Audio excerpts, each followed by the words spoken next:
Oh hey, nice to see you. Come on in. Here we are, ready to head off into our full-time RV lifestyle. We downsized greatly when moving out of our sticks and bricks, and never figured that we would need to do it again. But the smaller we go, the more we reevaluate what we really need going forward. We have downsized, then downsized again, and downsized another time still. You would think we would have had nothing left by now. Yet, we still look at our things and wonder if it will all fit into our 22-foot long trailer and truck bed. So once again, we went through what little we have left and cleared out more. At this point, the items we still own are in great shape, and they're things we'd really like to keep. But we don't want to be overweight or overstuffed in our new home. So here we are, eliminating even more.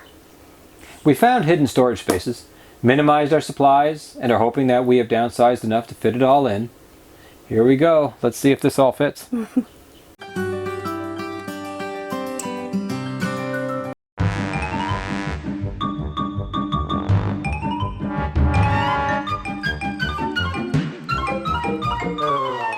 Our 22 MLE has quite a bit of storage for a small trailer, but we did a few modifications which increased that space. Check out some of our other videos if you want to see how we did them. This extra 3 cubic feet of storage space, let me show you, is where we are now keeping our extra sleeping bags, which of course double as blankets when the weather gets a little colder.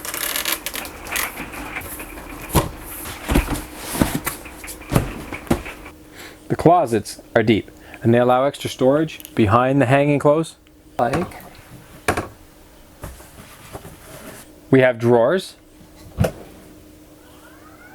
and under the bed storage as well. I noticed that the area around the edge of the bed was just wasted space. The mattress hangs over by quite a few inches, and that gap was a great place for some extra organization. So I made some bags that hang on the side for clothes storage.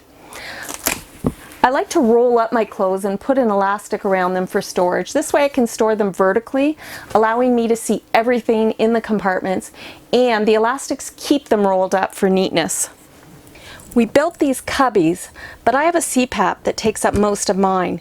So I added a bag on the side of the wall with command strips, which holds my tablet, a book, some reading glasses, or other things I might want nearby in my bed.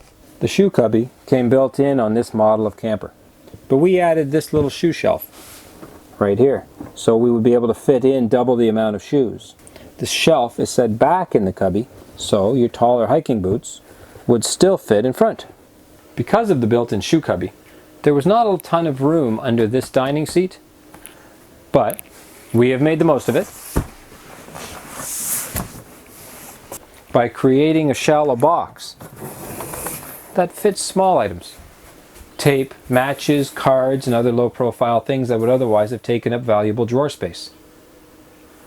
On the sides, we put our extra pairs of shoes.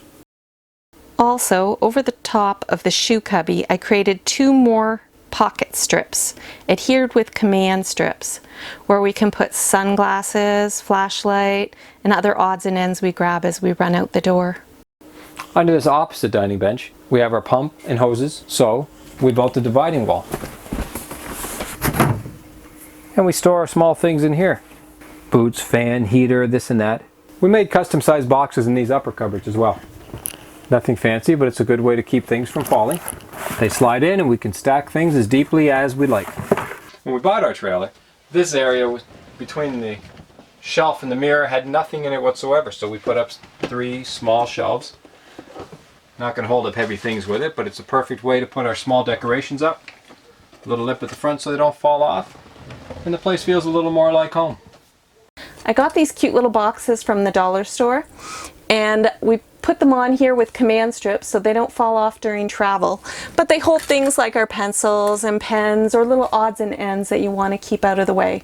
I also put them on top of the valances next to the beds to hold jewelry, phones, or pocket items. In the bathroom vanity, there were only 2 shelves, so we added 2 more here. And then I got these cute little baskets from the dollar store, put some labels on it, and it was a really great way to put everything in and keep them all organized. The existing shelves have a little lip on it to keep things from falling out. We did the same thing on our shelves. We put a little lip so they can't slide out during travel. As you can see, we have a lot of great storage area in our bathroom. We currently have an excess of toilet paper though, far more than we would normally carry due to testing out many brands in our toilet paper challenge video. Normally we won't have so much in this area and that'll free up some space. In the pass-through, we have our battery and other components for our electrical and solar systems. We mounted some of these up high to allow us to still have storage underneath. We got these great boxes that act as drawers to be able to pull in and out. We can pull it right out of the pass-through area. It acts as storage and keeps things from getting all sloppy and messy inside. The water hoses are all stored in this plastic bin. That keeps things clean so we don't have to worry if a hose drips a little. If any water is dripping out of the hose, it stays contained. In the bed of the truck, we have tools, our anti-gravity chairs, another propane tank, various odds, ends, clotheslines, whatever. I was really nervous it wouldn't all fit in, but hooray, it did. Well, we did it. It's all in, well organized. We'll be trying to find a weigh station as soon as we can, just to make sure that our load is within the weight limits and well distributed. We are so relieved that we are now packed up and ready to roll. Looking forward to seeing you on the road. Check out some of our other videos and subscribe to our channel. New content will be posted weekly.